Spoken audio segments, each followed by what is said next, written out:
So students, today is day 38 और ये course हम लोग का जो हम लोग स्टार्ट किया था ये अबाउट टू एंड है। कुछ ही लेक्चर्स की बात रह गई। टुडे इज डे 38 और टॉपिक है आज का न्यूक्लियस। प्यूरल फॉर्म में न्यूक्लियाई कहते हैं और उसके लगे हुए जो एडजेक्टिव होते हैं उसको न्यूक्लियाइड्स कहते हैं। टॉपिक मैं आपको एज यूजुअल पढ़ के सुना दूं। Concept of nucleus, atomic number, atomic weight, size, volume, density, isotopes, isobars, isotones, radio activity, law of radio activity, half life, mean life, mass energy relation, mass defect and binding energy. कुछ चीज़ों को हम लोग जो है यहाँ पे अभी तक हम लोग जो है जो हम लोगों ने पढ़ा है उसको हम यहाँ पे एक्सप्लेन करेंगे। न्यूक्लियस की बात करें तो न्यूक्लियस जो है हम लोग जानते हैं कि हमेशा किसी भी एटम के, इससे जस्ट पहले वाले वीडियो में न्यूक्लियस की बात आई थी, रदरफोर्ड ने करी थी, बाद में उसको बहुत अच्छा एक्सप्लेन किया था बोर साहब ने।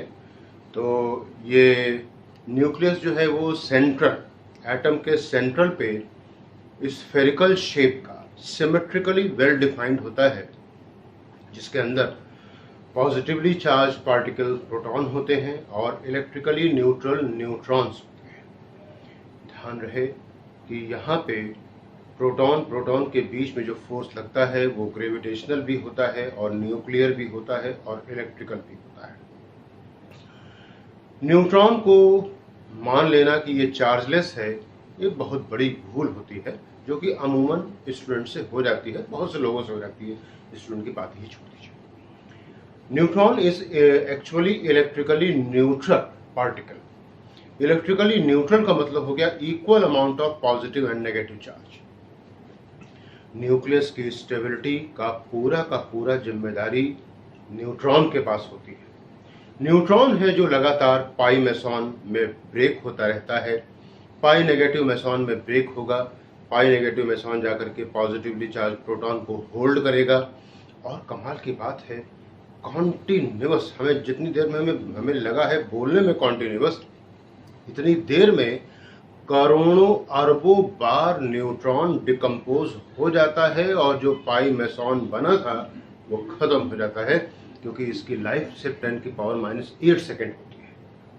उतनी देर के लिए होल्ड करने के लिए वो पैदा होता है और पैदा होते ही खत्म हो जाता है। ये न्यूक्लियस की स्टेबिलिटी की बात है। न्यूक्लियस के ताकत की बात करें तो अभी हम लोग जो है आएगी बात यहाँ पे। हम लोग इसका ऑर्डर देख सकते हैं आप, ऑलमोस्ट 2.3 × 10⁻17 kg/m³ इसकी डेंसिटी होती है। इतनी डेंसिटी पूरी अर्थ में कहीं पे किसी चीज के पास नहीं है। मतलब कहने का ये है, इसकी डेंसिटी उतनी नहीं है, लेकिन इसका जो न्यूक्लियस है, ये जो पॉलीहाइड्रोकार्बन है, इसका जो न्यूक्लियस है उसके न्यूक्लियस में दम इतना है। पानी जो पीते हैं पानी में उतना दम नहीं है। H2O में जो H का जो न्यूक्लियस है, जो O का जो न्यूक्लियस है, उसकी जो डेंसिटी का ऑर्डर है वो ये है। और इतना डेंस मटेरियल सिर्फ और सिर्फ सन के कोर में पाया जाता है। बात करते हैं यहाँ पे न्यूट्रल एटम के लिए। हमने भी आपसे कहा था कि न्यूट्रॉन जो है इलेक्ट्रिकली न्यूट्रल होता है। नंबर ऑफ प्रोटॉन ZXA करके लिखा जाता है, ZXA करके, ZXA। ये आपका जो है एटॉमिक नंबर होगा। ये मास नंबर है जिसको कि हम लोग पहले के समय में एटॉमिक वेट कहते थे। ये नंबर ऑफ इलेक्ट्रॉन के बराबर हो जाएगा। नंबर ऑफ प्रोटॉन और नंबर ऑफ इलेक्ट्रॉन अगर बराबर हैं तो ये न्यूट्रल एटम हो जाएगा। ये कम ज्यादा हो जाएंगे तो ये आयनाइज हो जाएगा। ये ज्यादा हो गया तो नेगेटिवली चार्ज हो जाएगा, ये ज्यादा हो गया तो पॉजिटिवली चार्ज हो जाएगा। एटॉमिक वेट जो है ZXA में, जो ये एटॉमिक वेट है जिसको कि मास नंबर बार बार बोल रहे हैं, तो ये एटॉमिक नंबर हो गया। ये एटॉमिक वेट है A बराबर N+Z है। N number of neutron plus number of, ये क्या चीज कहा था, एटॉमिक नंबर। एटॉमिक नंबर क्या चीज हो गई, number of protons. Number of protons, number of electrons neutral atom के लिए। और ये रेडियस ऑफ न्यूक्लियस का ऑर्डर है 10⁻⁻15 मीटर। 10⁻⁻15 मीटर इसका ऑर्डर है। तो अगर आप जो है वॉल्यूम ऑफ एटम और वॉल्यूम ऑफ न्यूक्लियस का रेशियो निकालना चाहें volume of atom, volume of nucleus का निकालना चाहें तो ये आर ए का क्यूब हो गया, ये आर एन का क्यूब हो गया, ये 10 की पावर -10, 10 की पावर -15 का क्यूब हो गया, 10 की पावर -30, 10 की पावर -45, 10 की power 15 times. Oh my God, 10 rays power 15 times बड़ा होता है atom as compared to its centralized nucleus। R बराबर R0 a की पावर 1/3 ZX a आपका मास नंबर है, ये ध्यान रहे यहाँ पे। और ये ऑब्जेक्टिव सवालों के लिए बहुत बहुत बहुत इंपॉर्टेंट आइडिया ये होता है। R0 इज 1.3 FM हो गया। ध्यान रहे यहाँ पे जो आपको एटॉमिक नंबर, अगर सवाल कभी आपसे एग्जाम पूछता है तो ध्यान रहे यहाँ पे जो A आएगा वो ठीक 27 होगा, 64 होगा, 125 होगा। कहने का मतलब ऐसा नंबर होगा जिसका कि आप क्यूब रूट बहुत आसानी से निकाल सकते हैं। तो यहाँ पे 1.3 इंटू यहाँ मान लीजिए 27 था तो 27 का मतलब 3 की पावर 3 हो गया, 3 की पावर 3 और ये 1/3, 3 कट जाएगा, 3 इंटू 1.3 यानी कि 3.9 फर्मी। फर्मी का मतलब 10 की पावर -15 मीटर होता है। और यहाँ पे बात करेंगे, इस फॉर्मूले का इस्तेमाल बहुत बार होता है। R1 अपॉन R2 बराबर A1 power 1/3 upon A2 power 1/3 ऐसा आता है। एक बार फिर से बोल दूं कि ये जो A1 A2 है ये हमेशा ऐसे नंबर दिए जाते हैं जिससे कि इनका क्यूब रूट बहुत आसानी से निकाला जा सकता है। एटॉमिक वेट की बात करेंगे, हमने बताया आपको A बराबर N प्लस Z हो गया। वॉल्यूम ऑफ द न्यूक्लियस की बात करें तो 4/3 पाई आर क्यूब और R बराबर है R0 a की पावर 1/3, 4/3 पाई R0 क्यूब और ये पावर क्या a की पावर 1/3 का होल क्यूब a रह जाएगा। बहुत इंपॉर्टेंट आइडिया, डेंसिटी की बात करेंगे। डेंसिटी ऑफ द न्यूक्लियस क्या हो जाएगा, कहेंगे mass of the nucleus upon volume of the nucleus. Mass of the nucleus क्या हो जाएगा, कहेंगे a हो गया एरिया का mass number into mass of proton. Upon में वॉल्यूम क्या हो जाएगा, कहेंगे 4/3 पाई आर क्यूब और आर क्यूब का मतलब इसका क्यूब का मतलब R0 क्यूब और a आ गया, 4/3 पाई R0 क्यूब हो गया। सॉल्व करने पे बच्चों ये 2.3 इंटू 10 की पावर 17 kg पर metre cube. The densest material of the universe. और सबसे अहम बात, न जाने कितने बार, और ये हमेशा नीट में 5 सालों में 3 बार पूछा जाने वाला सवाल कि भाई एटॉमिक नंबर इतना है, डेंसिटी इतनी है, एटॉमिक नंबर ये बदल गया है, बताओ डेंसिटी क्या हो जाएगा। याद रखना भाई, density is independent of atomic number. अब बात आती है यहाँ पे एटॉमिक नंबर मतलब जो है मास नंबर, एटॉमिक वेट कहा जाएगा। अब बात आती है हमारे पास आइसोटोप्स की, आइसोबार्स की और आइसोटोन्स की। आइसोटोप्स का मतलब हो गया same atomic number and different atomic weight, ZXA ये सेम हो ये डिफरेंट हो तो इसको नाम बोलते हैं क्या, आइसोटोप्स का। देखें हाइड्रोजन के आइसोटोप्स हैं 1H1, 1H2, 1H3। कार्बन के आइसोटोप्स हैं 6C11, 6C12, 6C13। मेमोरेबल बात है, मेमोराइज रखने वाली बात है कि गोल्ड के पास 32 आइसोटोप्स होते हैं। गोल्ड की वैरायटी आप देख सकते हैं और यही कारण है कि सोनार जो है कभी भी आपसे हार नहीं सकता, वो हमेशा जीतेगा। उसके पास अनगिनत तरीके की वैरायटी का गोल्ड होता है। आपको कभी भी इतनी पहचान नहीं हो सकती कि ये 24 कैरेट है या 22 कैरेट है या 18 कैरेट है या 16 कैरेट है। ये वो आप अगर दाम उसका जो है चल रहा है 40,000, आप कहोगे साहब जो है हमें 32,000 का सोना चाहिए, वो आपको 32,000 नहीं आपको 30,000 में सोना दे देगा। और जिसकी कीमत एक्चुअल में 20,000 22,000 ही होगी वैसा सोना आपको दे देगा। आप भी खुश हो जाते हैं, वो भी खुश हो जाता है। यही कारण है कि सोनार जो है वो कभी भी हारता नहीं है। तो ये गोल्ड के पास 32 आइसोटोप्स होते हैं। आगे आ जाइए, तो यहाँ पे आइसोबार्स के लिए कहा गया। आइसोबार्स क्या होगा, साहब जो है सेम, यहाँ पे क्या था, same atomic number different mass number. यहाँ पे उल्टा, सेम मास नंबर और डिफरेंट एटॉमिक नंबर। देखिए जरा यहाँ पे 1H3 2He3, ये hydrogen protium protium, deuterium, tritium और ये हीलियम हो गया। ये आ जाइए कार्बन और नाइट्रोजन हो गया 6C14, 7 N14। आइसोटोन्स है same atomic, same number of neutrons. Same number of neutron कैसे निकलते हैं? अरे भाई A minus Z number of neutron आ जाएगा, A minus Z number of neutron आ जाएगा, 3 माइनस 1 2 हो गया, 4 माइनस 2 2 हो गया, 198 माइनस 80 क्या हो जाएगा? 118 हो जाएगा। यहाँ पे घटाइए, यहाँ घटा दीजिए तो यहाँ पे भी जो है 118 आ जाएगा। ये गोल्ड है, ये मरकरी है, और ये बातें हुई हमारे पास किसके किसके लिए कहेंगे? Concept of nucleus, atomic number, atomic weight, isotopes, isotones, isobars. और बात हो गई हमारे पास किसकी कि जो है आपका न्यूक्लियस का साइज, रेडियस, वॉल्यूम और डेंसिटी के बारे में। और अब बात आती है हमारे पास रेडियो एक्टिविटी के बारे में।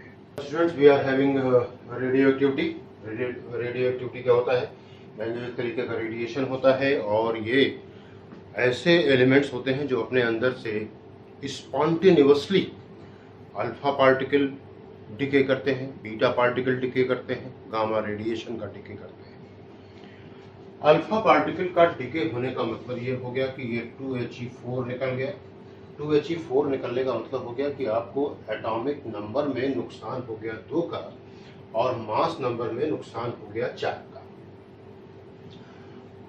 बीटा पार्टिकल का मतलब इलेक्ट्रॉन का पार्टिकल हो गया, -1 बीटा 0 हो गया। जब ये निकलता है तो फायदा होता है आपको एटॉमिक नंबर में 1 का, और एटॉमिक वेट में यानी कि मास नंबर में कोई फर्क नहीं पड़ता है। गामा रेडिएशन है तो ये आपका जो है न्यूक्लियस से निकलने वाला इलेक्ट्रोमैग्नेटिक रेडिएशन है, जो कि बहुत छोटी वेवलेंथ का होता है, बहुत छोटी वेवलेंथ का। आयनाइजेशन पावर इसका बहुत कम होता है, लेकिन पेनेट्रेशन पावर इसका बहुत बहुत बहुत ज्यादा होता है। और आपके जो है एक्स रेज और गामा रेज में इनके प्रोडक्शन का ही डिफरेंस होता है। ये मैं आप लोगों को जो है इलेक्ट्रोमैग्नेटिक वेव्स वाले वीडियो में आपको बता चुका हूँ। तो मैंने कहा कि जो है गामा रेडिएशन से फर्क नहीं पड़ता आपके जो है एटॉमिक नंबर और एटॉमिक वेट में, लेकिन कहीं ना कहीं तो फर्क पड़ता होगा। कहेंगे यस, न्यूक्लियस का जो आपका एनर्जी लेवल है वो नीचे आ जाता है। अब अगली बात आएगी यहाँ पे कि जो है एक चीज होती है लॉ ऑफ रेडियो एक्टिविटी। ये रदरफोर्ड सोडी फैजान करके भी बोला जाता है। कहता है ये लॉ कि rate of disintegration is directly proportional to present number of radioactive molecules. जितनी ज्यादा मौजूदगी है उनके डिके होने का रेट भी उतना ही ज्यादा है, ये कहता है। तो dN/dt बराबर माइनस का लैम्डा n हो गया, dN/n बराबर माइनस का लैम्डा dt हो गया, dN/n बराबर माइनस का लैम्डा dt हो गया, ऐसा हो गया। इसको n0 और इसको n कर लिया जाए, इसको 0 कर लिया जाए, इसको t कर लिया जाए, यानी कि 0 समय पे रेडियो एक्टिव एलिमेंट n0 थे, t समय पे ये n थे। इंटीग्रेट होने के बाद ये log n आ गया, n0 हो गया, n हो गया, ये माइनस का लैम्डा t हो गया, ये log n upon n0 base e बराबर माइनस का लैम्डा t हो गया, n अपॉन n0 बराबर ऐसा हो गया, और n बराबर n0 e की पावर माइनस का लैम्डा t हो गया। लैम्डा को डिसइंटीग्रेशन कांस्टेंट कहते हैं, डिसइंटीग्रेशन कांस्टेंट। अब एक बात आपसे और करनी थी, वो ये थी कि स्मॉल t बराबर कैपिटल T कर दिया जाए। कैपिटल T का मतलब क्या है? कैपिटल T का मतलब है हाफ लाइफ। हाफ लाइफ का मतलब हो गया कि वो टाइम इंटरवल जितने में कोई रेडियो एक्टिव एलिमेंट अपनी ओरिजिनल वैल्यू का आधा रह जाता है, नाम देते हैं इसको हाफ लाइफ का। तो ये t स्मॉल t बराबर कैपिटल T हो गया, और n जो है वो हो गया n0/2, यहाँ रखा जाए n0/2 बराबर n0 e की पावर माइनस का लैम्डा कैपिटल T, ये कट गया, 1/2 हो गया, 1/2 बराबर e की पावर माइनस का लैम्डा कैपिटल T हो गया। जरा इसी को लिखा मैंने ऐसा। अब जरा लॉग ले लीजिए, तो log 1 माइनस log 2 बराबर log 1 माइनस ये lambda T log e at base e हो गया। तो ये तो 1 हो जाएगा, ये 0 माइनस माइनस कट, और हम देख रहे हैं t बराबर log 2 अपॉन लैम्डा हो गया। इसी को 0.693 अपॉन लैम्डा भी कह दिया गया। लैम्डा को मैंने कहा डिसइंटीग्रेशन कांस्टेंट है। ये मीन लाइफ, एवरेज लाइफ तो समझ में आई गई होगी बात कि जितनी ज्यादा आपने लाइफ ले रखी है उन सबको जोड़ दीजिए और जितनी ली थी उनसे डिवाइड कर दीजिए, वो एवरेज लाइफ मिल जाएगी, मीन लाइफ मिल जाएगी। और इसको टॉ बराबर 1 अपॉन लैम्डा कहा गया, और टॉ बराबर 1 अपॉन लैम्डा है अगर, तो ये आप देख सकते हैं कि t बराबर 1 अपॉन लैम्डा की जगह पे टॉ लिख सकते हैं, और ये आ गया रिलेशन आपका 0.693 इंटू टॉ हो गया। बात आ रही है हमारे पास अब एक्टिविटी की, कौन कितना ज्यादा जो आपका रेडियो एक्टिव एलिमेंट है वो कितना ज्यादा एक्टिव है। तो ये एक्टिविटी को r से शो किया गया, माइनस का dn अपॉन dt बराबर लैम्डा n, ये बात यहीं से आ रही है, और n बराबर n0 e की power minus lambda t, lambda into n0 is the original radio activity या activity.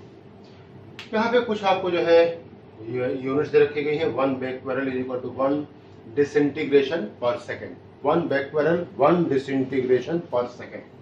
1 curie madam Curie, Pierre Curie. World cancer day जो है वो क्यूरी, मैडम क्यूरी के नाम पे ही रखा जाता है। एकमात्र लेडी जिसने 2 नोबेल प्राइज निकाले, एक फिजिक्स में और एक केमिस्ट्री में। ये जीनियसिटी की मुझे बहुत हद तक की सीमा दिखती है कि कोई भी शख्स इतना इंटेलिजेंट कैसे पॉसिबल है। नोबेल प्राइज हम जानते हैं हमारे किसी भी क्षेत्र में, चाहे फिजिक्स हो, चाहे केमिस्ट्री हो, चाहे मेडिसिन हो, चाहे आपका जो है इकोनॉमिक्स हो, चाहे पीस हो, किसी भी क्षेत्र में जब तक कि आप बहुत बहुत बहुत बड़ा एक्सेलेंस नहीं करते हैं, ये प्राइस के आसपास आप फटक नहीं पाते। 1 Rutherford is equal to 1 RD और इज इक्वल टू 10 की पावर 6 बेक्वेरल। 1 क्यूरी 1 CI बराबर 3.6 इंटू 10 की पावर 10 बेक्वेरल होता है। This is about radio activity and law of radio activity. यहाँ पे इस बात आप लोगों से और करनी थी कि n बराबर n0 हाफ की पावर n से भी आपके बहुत सवाल लगते हैं। n बराबर n0 हाफ की पावर n से, n बराबर n0 हाफ की पावर n से, और n है नंबर ऑफ हाफ लाइफ्स। इसको आप in short dt upon HL भी कह सकते हैं, disintegration time upon half life. तो इसको मैंने कहा नंबर ऑफ हाफ लाइफ, तो ये कैसे हो गया? अरे भाई मान लीजिए आपकी हाफ लाइफ जो है 2 सेकंड है, हाफ लाइफ किसी एलिमेंट की 2 सेकंड है और डिसइंटीग्रेशन टाइम जो है 10 सेकंड है, तो 10/2 कर दीजिए, 5 आ गया। 5 क्या है? यानी इतनी हाफ लाइफ यहाँ पे हमने देखी है, तो ये हो गया क्या? Number of half life. Several questions आपके इसी पैटर्न पे भी आपको मिल जाते हैं, आप इनको लगाने की कोशिश कर सकते हैं यहाँ पे। अब बात आती है हमारे पास यहाँ पे मास एनर्जी इक्विवेलेंस रिलेशन की, which is given by Einstein famous equation E is equal to mc square।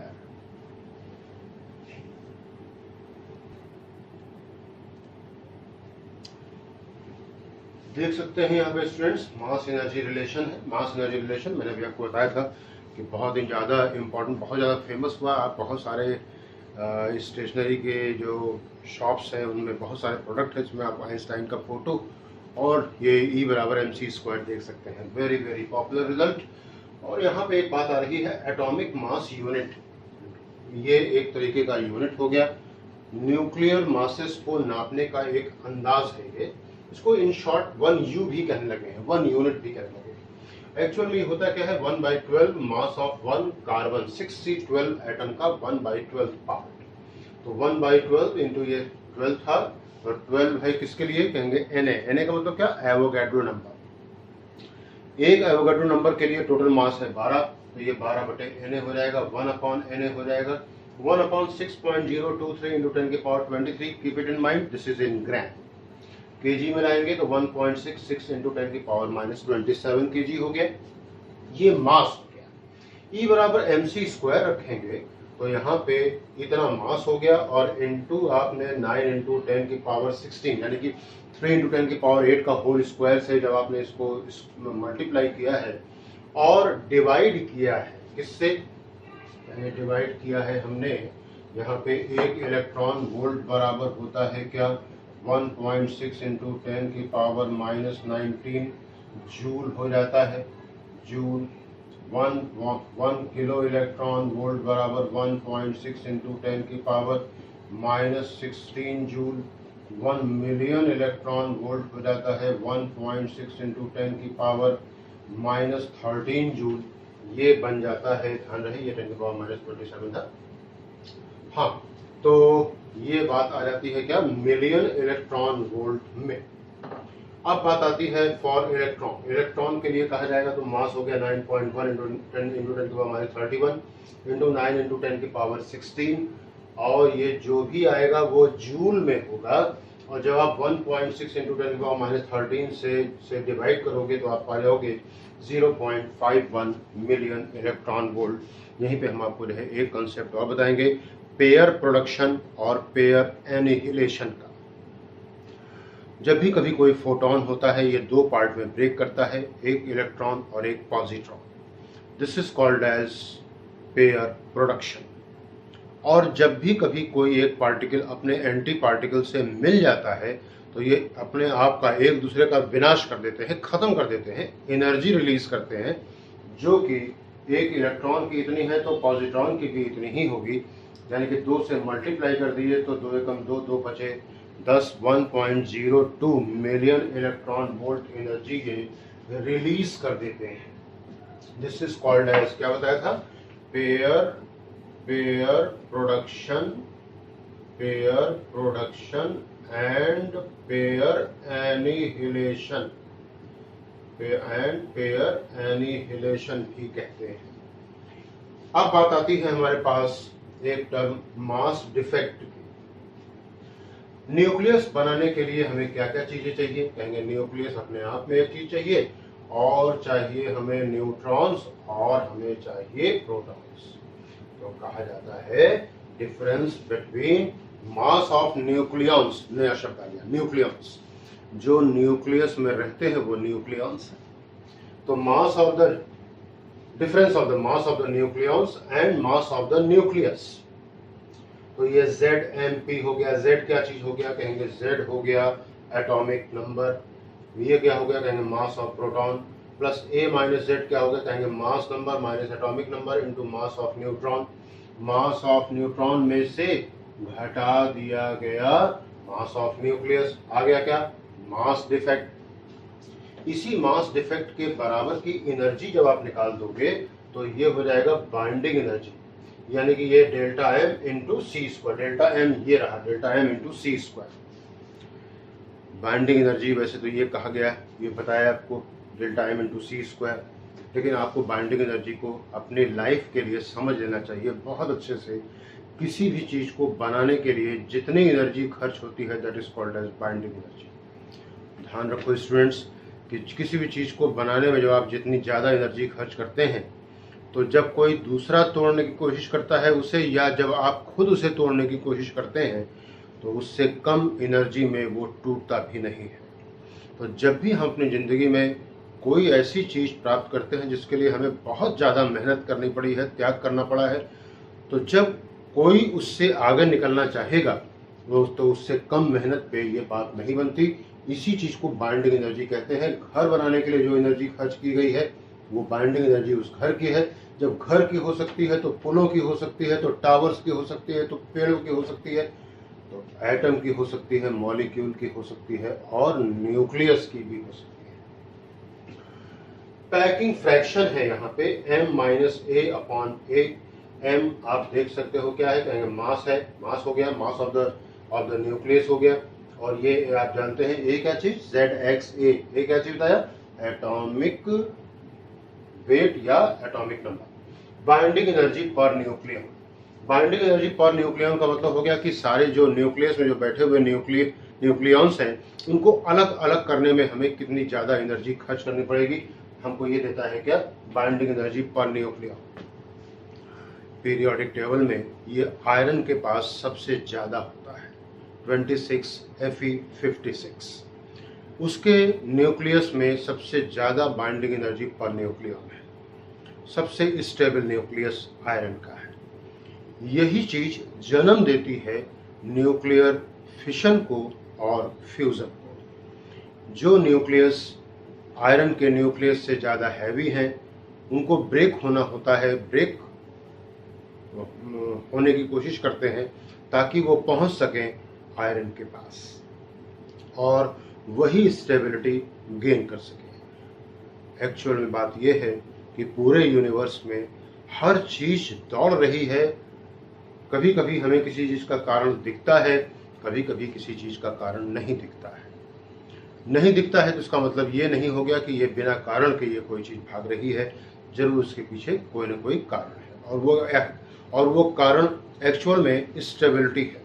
मैं ये कर रहा हूँ तो स्टेबिलिटी गेन करने के लिए, आप देख रहे हो तो स्टेबिलिटी गेन करने के लिए। तो और जो फ्यूजन होता है वो लाइट न्यूक्लियाई जो है वो आपस में मिलने की कोशिश करते हैं क्योंकि उनकी स्टेबिलिटी कम है और वो जो है फ्यूज होकर के बड़ा न्यूक्लियस बनाने की कोशिश करते हैं ताकि उनको वही स्टेबिलिटी गेन हो सके जो कि आयरन के पास है। तो students, today was day 38, topic was nucleus. इसी तरह से आप लोगों ने पढ़ते रहिए और खूब आशीर्वाद मेरा है आप लोगों के साथ। खूब खुश रहिए। God bless you, all the best.